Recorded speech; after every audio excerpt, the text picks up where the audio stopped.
இயேசு கிறிஸ்துவும் நானும். இன்றைய வேத பகுதி வெளிப்படுத்தின விசேஷம் 2:10. அப்போது ஜீவ கிரீடத்தை உனக்கு தருவேன்.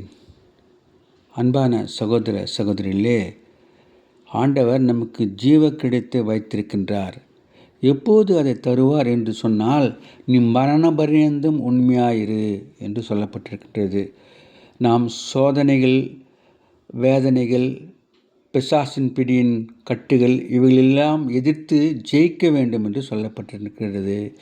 சோதனையை சகிக்கிற மனுஷன் பாக்கியவான், அவன் உத்தமன் என்று விளங்கின பின்பு கர்த்தர் தம்மிடத்தில் அன்பு கூறுகிறவர்களுக்கு வாக்குத்தத்தம் பண்ணின ஜீவ கிரீடத்தை பெறுவான் என்று யாக்கோபு சொல்லப்பட்டிருக்கின்றது.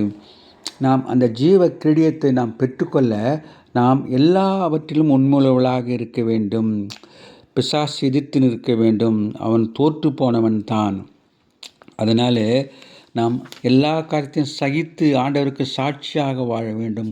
அப்போது நாம் ஜீவ கிரீடத்தை பெறுவோம். Have a blessed day. God bless you. Give your heart to God, your hand to man. Live in God's word. Live on your knees. Thanks for watching. Like, share, subscribe.